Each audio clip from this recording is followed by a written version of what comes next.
특별히 오늘 가정의 부분들을 우리가 좀 고민해 보면서 가정의 회복을 원한다면 이라는 주제를 가지고 오늘 말씀을 나누기를 원합니다. 이 시대는 가정이 흔들리고 그리고 해체되는 시대를 우리가 맞고 있다고 이야기합니다.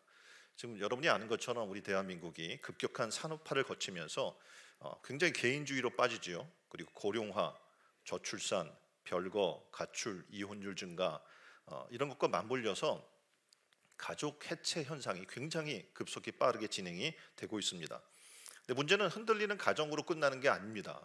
흔들리는 가정의 구성원들이 상처를 입죠. 그러면 그 상처를 입은 구성원들이 상처받은 가족이 치유받지 못할 경우에 이들은 각 사회 영역으로 들어가서 그곳에서 갈등과 분열 구조를 만들어내는 것이 문제라는 겁니다. 지금 한국 사회는 지금 굉장히 경제난을 겪고 있습니다. 그리고 개방화되는 성의식에 따른 배우자들의 일탈, 그리고 여성 지위 향상에 따른 가치관 갈등, 이런 것들로 인해서 지금 세계적으로 이혼율이 굉장히 높은 나라로 기록되고 있습니다. 또 요즘은 양육 부담을 크게 이야기하고 있지만 실상 이런 것들로 인해서 저출산이 지금 현상이 극심해지고 있고 또 취업 경쟁도 극심해지고 있습니다.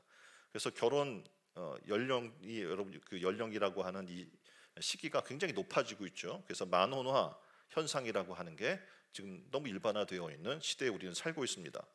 또 그것만이 원인이 아니에요. 경제적인 또 부담으로 인해서 결혼을 아예 피합니다. 그래서 그런 청년층이 증가됨으로 말미암아서 혼인율도 급격히 감소되고 있고, 그래서 우리나라는 굉장히 지금 어떻게 보면 인구 감소가 심각한 저출산 국가에 지금 그 순위에 올라와 있는 것을 우리는 볼 수 있습니다.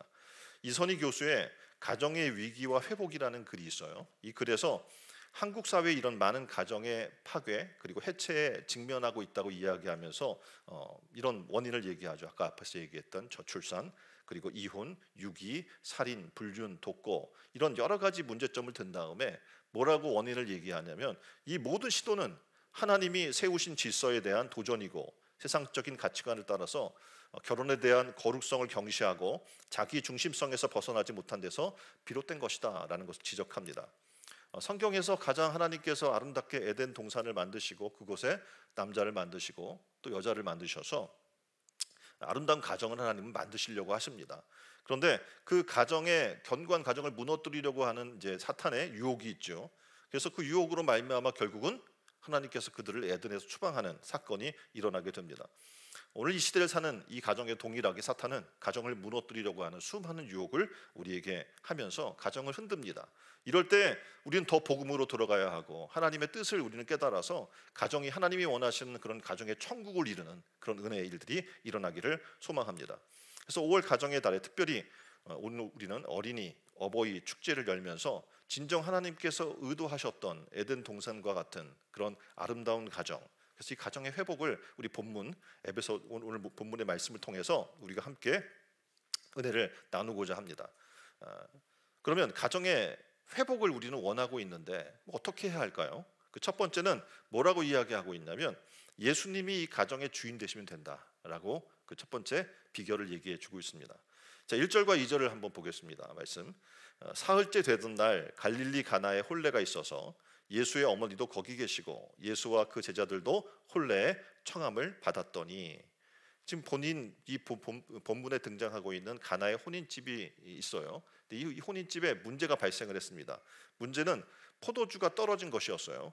그런데 그보다 근본적인 문제가 있었으면 성경이 지적하고 있는데 뭐냐면 그 문제점은 예수님이 그 가나안 혼인잔치의 주인이 아니라 손님이라는 겁니다.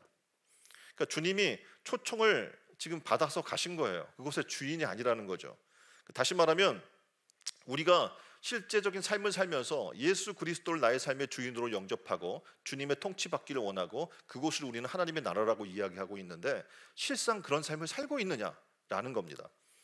그래서 오늘 지금 이 본문의 이야기, 가나 혼인 잔치의 이야기를 통해서 예수님이 그곳에서 손님 되었을 때 문제 해결이 되지 않았는데 예수님이 그곳의 주인 되셨을 때 문제가 해결됐음을 얘기해 주고 있다는 겁니다. 자, 3절 봅시다. 예수의 어머니가 예수에게 이르되 저들에게 포도주가 없다 하니, 그러니까 문제를 발견했는데 뭐냐면 잔치에 포도주가 떨어진 거예요. 이 말은 예수님께서 뭔가 기적을 행해 주시기를 바라고 도와달라는 얘기죠. 그런데 그때 예수님께서 이렇게 4절에 이야기해요. 여자여, 나와 무슨 상관이 있나이까? 내 때가 아직 이르지 아니하였나이다 라고 이야기하는 거예요. 지금 예수님께서 오늘 본문에서 얘기하고 있는 이 때는 호라, 원어로 호라라는 말인데 가장 좋은 시간, 적합한 시간을 가리키는데, 다시 말하면 예수님이 역사하실 수 있는 때가 아니라고 얘기를 하는 거예요.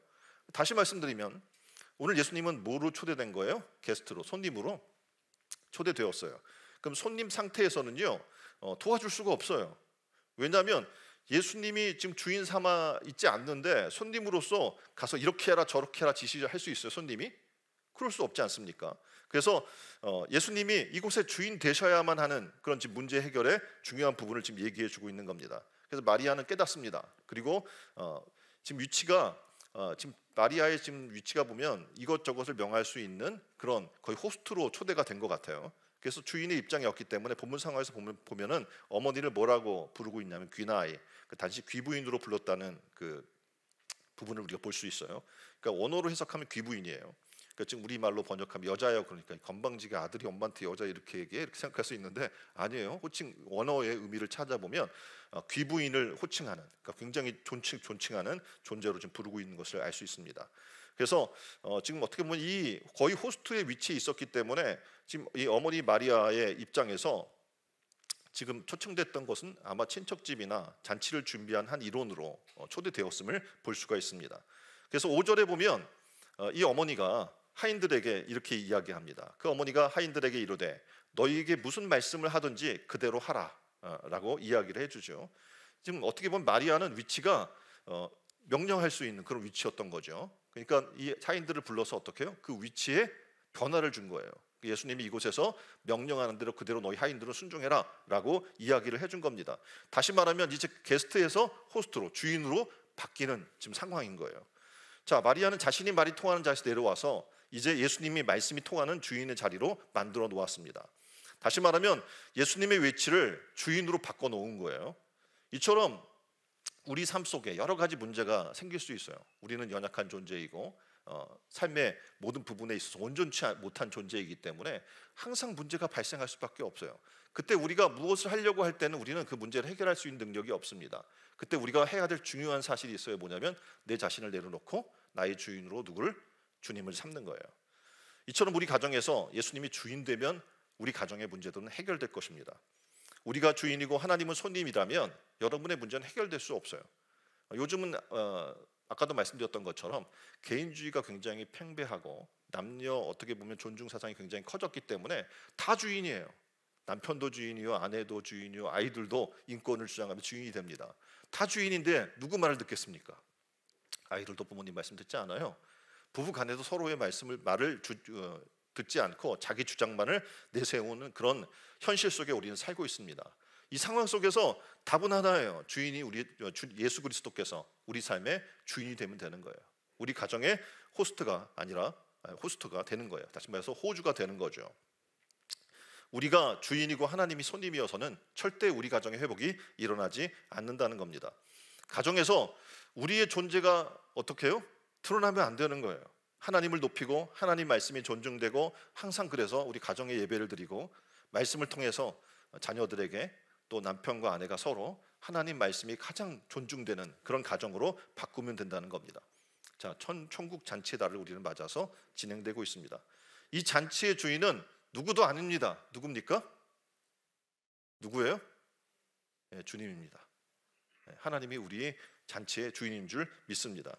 이곳은 하나님이 높임받는 장소이고 또 하나님께서 높임받는 그 장소가 뭡니까? 하나님의 나라가 되는 거예요. 각자의 마음에서 하나님을 높인다면 그 마음에 뭐가 이루어질까요? 천국이 이루어질 겁니다. 가정에서 하나님을 높인다면 그 가정이 뭐가 될까요? 천국이 될 줄 믿습니다. 이 나라가 하나님을 높이는 나라가 된다면 이 나라는 어떻게 해요? 하나님의 축복받는 나라가 될 것입니다. 그래서 진정한 가정의 행복은 하나님을 경외할 때 그리고 그런 신앙을 가질 때 이루어질 줄 믿습니다. 오늘 본문의 말씀은 기적이 일어나는 장소인 거예요. 다시 말하면 물이 변하여 포도주가 되는 기적이 일어났어요. 물은 항아리에 있던 이 물은 어떤 물이냐면 흔히 손발을 씻는 허들의 물이라고 이야기를 합니다. 그래서 이 물은 어떻게 발 씻고 손 씻는 그런 물이었어요. 근데 이 물이 변해서 많은 비용을 지불하고 사야 하는 당시에 말하면 포도주, 아주 좋은 포도주로 놀랍게도 이것이 어떻게 해요? 6 항아리가 가득히 포도주로 변하고, 그래서 이것이 떨어져서 침울하던 이 결혼식장이 다시 어떻게 해요? 굉장히 아름다운 분위기로 변화되는 놀라운 역사가 일어난 거예요. 우리 삶도 예수님을 주인 삼았으면 좋겠습니다. 그래서 매일 천국 잔치하는 그런 가정으로 회복될 줄 믿습니다. 자, 두 번째, 주님 말씀에 말씀 그대로 순종하는 가정이 되면 가정의 회복이 일어나는 거예요. 5절에 마리아가 하인들에게 이렇게 말합니다. 너희에게 무슨 말씀을 하든지 그대로 하라. 어떻게 하라고요? 그대로. 말을 들었어요, 우리가 흔히. 그러면 이 말을 우리가 생각해서 첨삭을 합니다. 내 경험과 내 생각과 내 삶의 어떤 지식을 가지고 이것을 자기 생각을 가미해서 어떤 일들을 할 때가 우리가 많이 있다는 거예요. 오늘 이 말씀을 뭐라고 성경에 보면 이렇게 얘기하죠. 2-3통 들어가는 큰 항아리 6개의 물을 채우라는 거예요. 근데 이 항아리는 어떤 항아리예요? 아까 이야기한 허들의 물이에요. 그러니까 손발 씻는 그런 물입니다. 이걸 그렇게 채울 필요가 뭐가 있어요? 포도주가 떨어진 상황에서. 하인들이 자신의 경험으로 생각한다면 채우기 불필요해요. 더군다나 이걸 나중에 떠서 갖다 주라고 그래요, 연회장에다가. 그러니까 손발 씻는 물을 연회장에다 갖다 주면 어떤 일이 벌어져요? 미쳤다고 화나고 난리가 날 거 아닙니까? 예상이 돼요. 그런데 이들은 놀랍게도 어떻게 해요? 얼토당토 않는 그런 일을 시켰는데 자신들의 상식과 도무지 맞지 않는 일을 시켰음에도 불구하고 아까 이야기했죠. 그대로 행하라 라는 그 말씀을 그대로 순종해서 행했다는 게 오늘 굉장히 중요한 겁니다. 오늘 이 시대가 지금 가정이 회복되기를 원하는 시대에 살고 있고, 특별히 크리스찬 가정의 회복이 굉장히 중요한 시대에 우리는 거해 있습니다. 그렇다면 이 가정이 회복돼야 되는데 어떻게 해야 될까요? 우리는 수많은 생각을 해요. 아이들에게 내가 못 먹고 못 살았을 때니까 잘 먹여주면 될 것 같아. 공부를 시켜주면 될 것 같아. 애들이 필요한 거 다 사주면 될 것 같아 라고 생각할지 몰라요. 그러나 실상 그렇게 해도 지금 실패한 시대를 지금 우리는 살아가고 있는 거예요. 왜냐하면 그렇게 했는데 가정이 해체돼요. 그렇게 했는데 어떡합니까? 가정이 행복하지 않는, 그리고 수많은 이혼이 세계 1위가 되는 그런 나라에 지금 우리가 살고 있기 때문에 그렇습니다. 창세기 6장 22절에 노아가 그와 같이 하여 하나님이 자기에게 명하신 대로 다 준행하였더라 라고 이야기를 하고 있습니다. 노아에게 하나님이 명령한 게 뭐냐면 산 위에다 방주를 지라는 거예요. 이게 상식적으로 맞는 이야기예요? 맞지 않아요. 내 상식에 맞지 않아요. 산꼭대기에 물가에다 지다면 좀 이해가 되는데 산꼭대기에 방주를 지라고? 그것도 보통 사람들이 들어갈 정도 아니고 온 가축이 다 들어갈 정도의 큰 방주를 지라고 이야기하는 거예요. 사람들은 조롱합니다. 자, 이때 어떻게 해야 될까요? 그대로 행해야 될까요? 아니면 흉내내고 그냥 작은 배 하나 짓는 게 맞을까요? 근데 놀랍게도 노아는 뭐라고 얘기하고 있냐면 그대로 순종해서 방주를 진 거예요. 그랬더니 어떡합니까? 홍수를 극복하고 이기게 한 하나님의 역사가 그 안에 있게 된 거죠. 자, 베드로에게 예수님이 오셔서 깊은 물가로 가서 그 물을 던지라고 이야기를 합니다. 자, 어부로 살았던, 그걸로 뼈가 굳었던 지금 베드로에게 지금 밤에 가서 그 물을 던져서 고기를 잡는 게 이 시기에는 적합한, 다시 말해서 어부로서 너무 상식과 지식이 있는 거죠. 적합해요. 그리고 그 당시에는 어떻게 해요? 얕은 물가에 가서 고기를 잡는 게 맞단 말이에요. 그런데 전혀 상식과 다른 이야기를 하고 있는 주님의 말씀이 있어요. 어떻게 해요? 순종해야 합니까? 놀랍게도 이거는 때가 맞지 않아요. 상황도 맞지 않는데 주님께서 말씀하시니까 내가 그대로 순종하겠습니다 하고 순종한 거예요. 그랬더니 어떡합니까? 2배 가득 넘치도록 잡는 축복을 받게 되는 겁니다. 자, 이 시대에 우리는 동일한 요구를 받고 있습니다. 지금 가정이 해체되면서 요즘 애들 그렇게 해가지고는 교육이 안 돼요. 말을 듣지 않아요. 이 시대가 어떤 시대인데 말씀대로 살아나가기 너무 힘든 시대거든요 하고 우리는 이야기합니다. 그러니까 다시 말하면 말씀대로 그 말씀 그대로 순종하지 못하고 있다는 거예요. 우리가 말씀 그대로를 어렵게 하는 게 많기는 해요. 자, 노아 시대도 마찬가지였잖아요. 산꼭대기 굉장히 어려운 거예요. 그곳에 가서 나무를 가져다가 그 높은 또 평지를 만들어야 될 거 아닙니까? 꼭대기에. 그래서 배를 짓는다는 것 굉장히 어려운 거예요. 아까 말씀드렸던 것처럼 온 가축을 다 집어넣을 방주, 그런 크기의 방주를 만들 이유가 뭐가 있어요? 비 한 방울도 내리지 않고 있는데. 그럼에도 불구하고 그러니까 상식에 어긋나고 지금 내 생각에는 맞지 않아요. 베드로도 마찬가지죠. 어둘 때가 아니라 밝을 때, 낮은 곳이 아니라 깊은 곳에 그물을 던진다는 것은 상식에 어긋나는 일인 거거든요. 그런데 그럼에도 불구하고 그들이 순종한 거예요. 지금 이 시대도 그래요. 이미 수많은 변화와 여러 가지 현실 상황을 우리는 만납니다. 그래서 말씀대로 그대로 지키기 어렵다는 걸 우리는 알아요. 자, 그러면 현실에 합당치 않다는 것을 우리는 코로나 시대를 지내면서 알아요. 그래서 꼭 교회에 나와야 돼? 온라인으로도 예배 드릴 수 있잖아 라는 우리 상식 속에 머물러 있는 거죠. 또 다양한, 지금 보면 하나님은 남자와 여자를 만드셨는데도 불구하고, 그래서 어떻게 보면 남자와 남자가, 여자와 여자가, 아니면 다른 성이 하는 것은 합당치 않다고 하나님이 그것은 뭐예요? 죄악으로 여기시고 계신데, 그걸 얘기하면 이 시대에는 합당치 않다고 얘기하는 거예요. 그리고 굉장히 다양한 성을, 계층을 만들어서 얘기하고 있는 시대를 우리는 살고 있어요. 더 놀라운 것은 현실에 맞게 어떻게 해요? 지금 이혼이 굉장히 많잖아요. 그러면 이걸 그대로 받아들여야 돼? 성경에서는 하지 말라고 했는데, 간음한 연고 외에는 하지 말라고 했는데 이걸 우리가 그대로 수용해야 하는 거야? 라고 또 우리는 얘기할 수 있지 않습니까? 그렇다면 우리의 경험, 우리의 상식, 우리의 지성이 지금 오늘날 살아나가고 있는 우리에게 있어서 말씀 그대로 살아나가는 것, 순종하는 것을 어렵게 한다는 거죠. 그대로를 불가능하다고 얘기하게 만든다는 겁니다. 그럼에도 불구하고 우리 신앙에는 말씀 그대로가 있어야 되는 거예요. 그럴 때 우리 가정은 살아납니다. 우리 가정에 하나님이 역사하기 시작하고, 말씀드린 것처럼 포도주가 없는 그 상황에 포도주가 더 맛있는, 이전보다 더 좋은 포도주가, 그리고 이전보다 더 좋은 상황이 만들어나는 기적이 일어나게 될 줄 믿습니다. 하나님 말씀에 내 경험의 토를 달지 마십시오. 하나님 말씀에 내 지식의 주석을 달지 마시길 바랍니다. 그리고 어떡합니까? 말씀 그대로의 순종을 만들어내십시오. 그럼 여러분의 가정은 천국 될 줄 믿습니다. 예수님을 나의 주로 삼는다. 우리는 노래도, 찬양도 부르잖아요. 예수로 나의 구주 삼고 성령과 피로 거듭나고, 찬양 불러요. 근데 이 예수를 나의 구주로 삼는다는 말은 뭐냐면, 주인으로 존중할 뿐만 아니라 어떤 말씀이든지 순종하겠습니다 라는 고백이며, 삶에 어떻게 해요? 순종의 모습이 있어야 한다는 겁니다. 누가복음 6장 46절에 이렇게 얘기해요. 너희는 나를 불러 주여 주여 하면서도 어찌하여 내가 말하는 것을 행하지 아니하느냐. 그렇죠? 주님이라고 얘기해요. 와서 예수님을 나의 구주라고 얘기도 해요. 그러면서 문제는 뭐냐면 말씀에 순종하지 않는다는 겁니다. 자, 예수님을 나의 구주로 영접했다면 우리가 해야 할 일이 있어요. 뭡니까? 순종하는 거예요. 말씀 그대로. 그리할 할 때 주님의 능력은 우리로 하여금 현실의 한계를 뛰어넘게 할 줄 믿습니다. 우리가 순종할 때 우리의 삶의 위기를 가나의 혼인잔치처럼 벗어나게 할 줄 믿습니다. 그리고 더 좋은 삶으로 나아가게 할 줄 믿습니다. 기적은요, 말씀대로 순종하는 데서 오는 거예요. 그래서 점점 더 못해지는 위기를 당할수록, 지금 교회가 이 시대 점점 더 어려워지는 그런 상황을 만나잖아요. 그럴수록 우리는 하나님께 향해야 됩니다. 그럴수록 어떻게 해요? 말씀 그대로로 돌아가는 역사가 있기를 바랍니다. 이 시기에 하나님을 가까이 하기에 너무나 어려운 시대를 우리는 살고 있어요. 그럼에도 불구하고 하나님께 더 가까이 나아가십시오. 그리고 무슨 말씀하시든지 그대로 한번 순종해 보십시오. 말씀대로 행할 때 우리의 문제들이 해결되고 더 좋아지는 은혜의 역사가 여러분의 삶 가운데 일어나게 될 줄 믿습니다.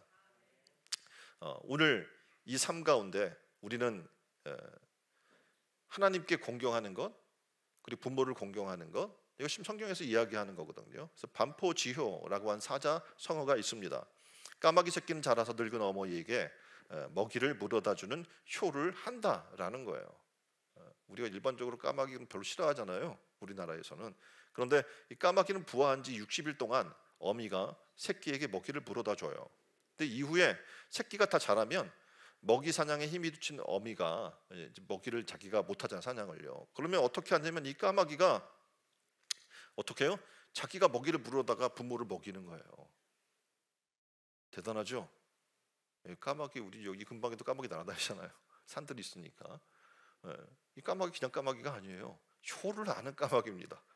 그래서 이 까마귀를 좌우 인자한 까마귀 또는 반포조라고 그렇게 부릅니다. 우리가 지금 흔히 이야기해요. 까마귀 같은 미물도 효도하는데 만물의 영장이라는 사람이 효도하는 것은 당연한 일 아닙니까? 그래서 명심보감에 보면 팔방가라고 한 노래가 있어요. 부모 공경과 자녀 사냥은, 그러니까 자녀의 사랑은 그 질이 다르다라는 8가지 사실을 노래하는 그 노래 가사예요. 그 가사 중에 이런 이야기가 있어요. 아마 여러분 많이 공감할 거예요.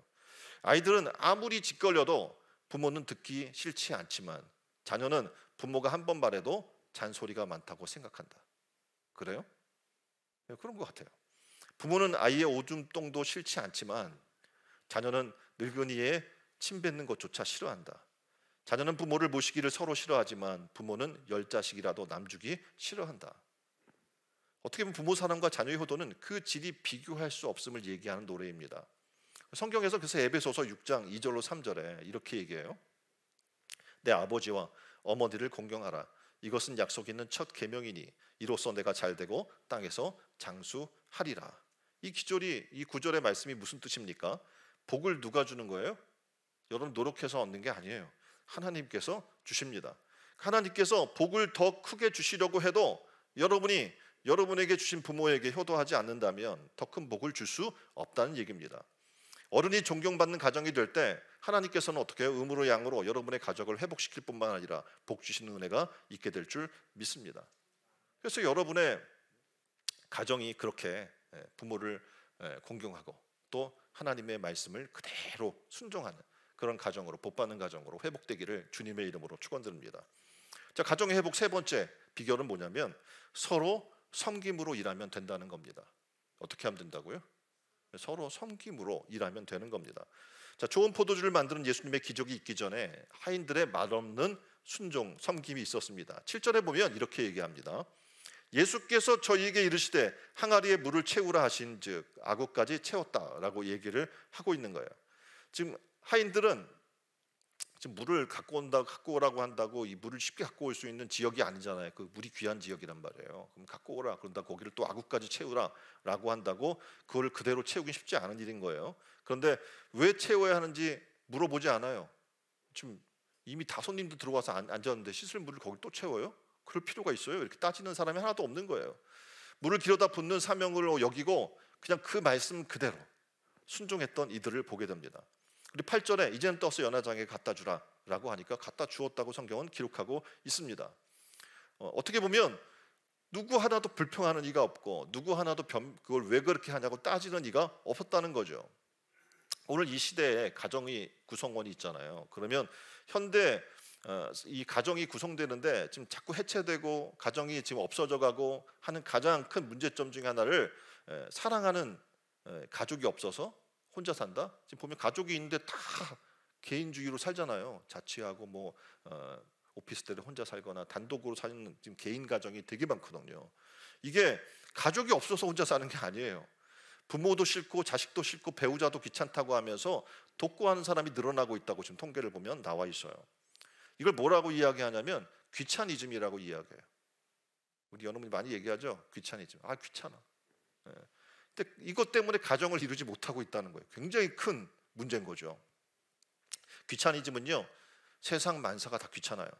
그래서 게으름 피우는 현상이 아예 고착화되어 있는 상태를 얘기하는 겁니다. 이 귀차니즘은요 귀찮이라고 하는 어간의 행위 상태 특징인 주의라는 뜻의 추상 명소로 만든 영어 전미사 ism, ism을 붙여서 만든 누리꾼들의 신조어입니다. 그래서 어떻게 보면 그런 거잖아요. 서로 가정에 모여 있어요. 그럼 자기 혼자 있으면 뭐 씻든지 뭐 차려 먹든지 뭐 다 귀찮으면 안 하면 되잖아요. 설거지 하나 가득 쌓아놔도 뭐라고 하는 사람이 없어요. 근데 가족이 있으면 나만 사는 게 아니잖아요.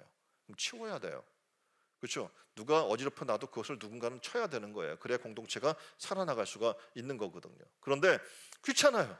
설거지하기도 귀찮고 청소하기도 귀찮고 쓰레기 버리기도 귀찮고 그래서 부모만 하는 거죠. 그러면 자식에게 이렇게 하라 그러면 자식들은 어떻게 합니까? 굉장히 짜증을 냅니다. 아 내가 여기서 빨리 떠나야지 이렇게 생각하지만 그래서 혼자 사는 거예요. 안 차려 먹고 그냥 인스턴트 사다 먹고 그러고 사는 거죠. 근데 놀랍게도 이렇게 귀차니즘은 가정이 공동체가 하나 되고 유지되는 것을 어떻게 해요? 용납하지 않게 만드는 거예요. 근데 중요한 것은 사랑과 용서 또는 이해와 희생이 없이는 가정이 공동체가 세워질 수 없다는 겁니다. 오늘 주님은 물 채우는 일 정도에 머물러서는 안 되고 더 나아가서 어떻게 그것을 갖다 주고 섬기는 일까지 추가적으로 지금 지시하고 있는 겁니다. 이 일은 가정이 회복되려면 우리가 해야 할 일들인 거예요. 귀차니즘으로부터 탈출해야 되는 거예요. 그리고 어떻게 해요? 섬기는 자리로 나아가야 되는 겁니다. 개인뿐만 아니라 교회뿐만 아니라 가정뿐만 아니라 이 사회의 민족이 그렇게 돼야 될 줄 믿습니다. 왜냐하면 섬기는 그 일에 기적이 일어나기 때문에 그렇습니다. 사랑하는 신촌 은혜로운 교회 성도 여러분, 티내지 맙시다. 그리고 어떻게 해요? 가정처럼, 가정이 옛날에 가정이 좋았던 게 뭐냐면 서로 말하지 않아요. 그리고 어떻게 해요? 사랑하는 거예요.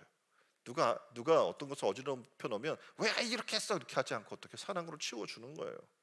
그래서 이렇게 말없이 섬기는 여러분이 되기를 주님의 이름으로 축원드립니다. 자신을 아낌없이 줄 수 있는 자에게 더 좋아지는 삶의 기적이 일어납니다. 이제 여러분도 항아리를 채우라 그러면 채우는 걸로 만족하는 것이 아니라 그걸 채워서 어떻게 해요? 퍼서 나누고 섬기는 자리로 나아간 여러분 되기를 바랍니다. 힘듭니까? 옆에 분에게 물어보세요. 힘듭니까? 말해주세요. 힘들어도 해야 됩니다. 부지런히 섬기는 자의 삶을 살도록 힘쓰시길 바랍니다. 그래서 내가 속한 곳을 처음보다 좋게 만드는 사람이 되시기를 바랍니다. 사람들은 처음에는 잘 보이려고 애를 써요. 그런데 시간이 지나가면 점차 뭐가 나타나요? 본색이 드러나는 거죠. 그래서 시들해지는 거예요. 처음에는 교회 와서도 열심히 해요. 근데 조금 지나면 시들해집니다. 근데 하인들의 섬김은 처음과 끝이 한결같았음을 얘기해주고 있는 거예요. 8절에 좋은 포도주가 어디에 났는지 연회장은 아무도 알지 못하였으나 물도온 하인들은 알더라. 이 말을 보니까 하인들은 아무도 알아주지 않아도 아무도 몰라도 그렇게 하는 거예요. 하나님께서 우리를 부르실 때 우리는 어떻게 해요? 무익한 종으로 부름받은 거예요. 우리가 뭘 해도 내가 이걸 했어요 라고 나를 내세우고 자랑할 이유가 없어요. 왜냐하면 너무나 큰 은혜를 우리가 받았기 때문에 그렇습니다.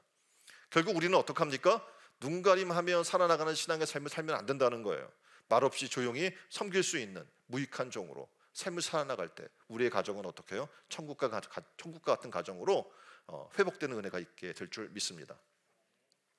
하나님의 나라는 갈수록 좋아집니다.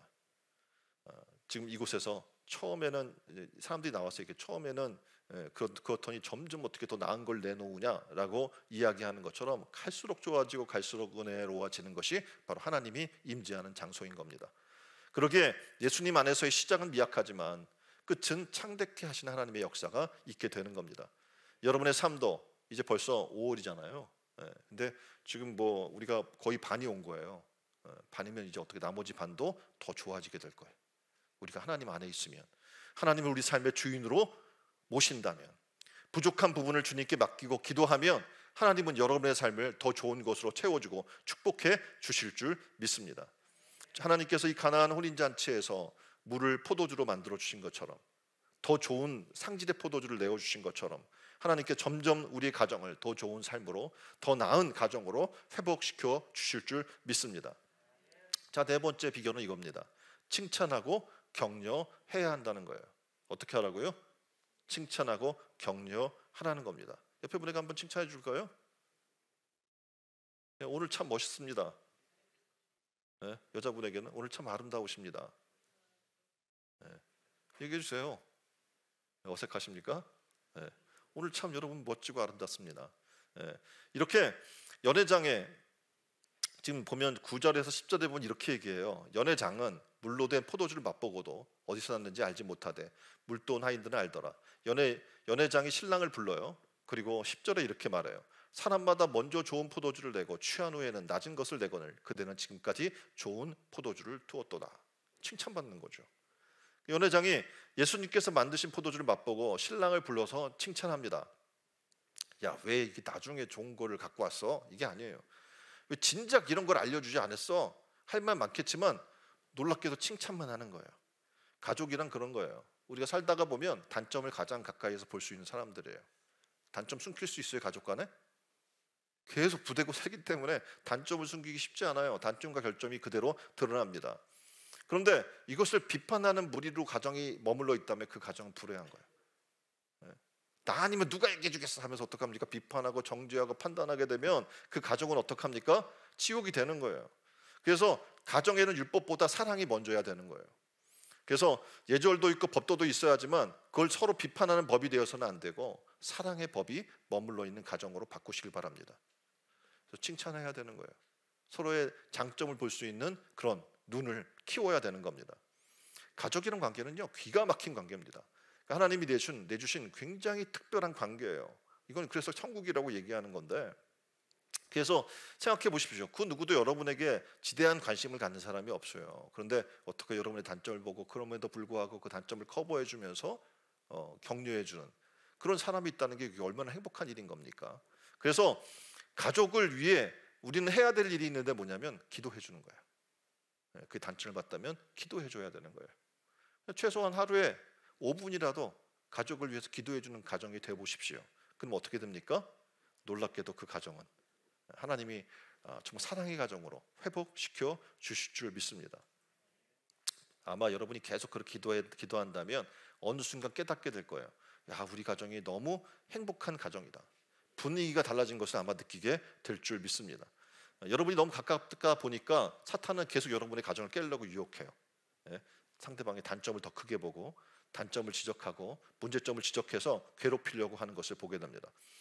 기억하십시오. 이때 우리가 해야 할 일은 어떻게 신랑을 칭찬한 연회장처럼 서로 살려주는 그런 천사의 본분을 우리가 맡았음을. 그래서 여러분의 가정이 뭐가 되어야 되는 거예요? 서로 칭찬 천사가 되어 주시기를 바랍니다. 예수님은 가나 혼인집에서 가정을 회복시켜 주십니다. 주님이 우리 가정의 주인으로 오실 때 이 일이 회복되는 거예요. 어떻게 해야 돼요? 예수님을 우리 가정의 주인으로 삼으시기를 주님의 이름으로 축원드립니다. 우리 모두가 하나님을 주로 삼아서 경외하고 부모님에게 잘하고 서로 사랑하고 존중하는 아름다운 회복된 가정의 주인공이 다 되시기를 주님의 이름으로 축원드립니다. 이 시간 함께 우리 기도했으면 좋겠어요. 하나님, 우리가 지금 가정의 달을 맞아서 가정을 우리가 생각하고 어린이도 생각하고 어버이도 생각하고 또 부부도 생각하고 이 달에 다 있잖아요. 그런 주제들이. 근데 하나님, 우리가 먼저 이 가정에 나를 내려놓고 주님을 주인으로 삼기를 원해요.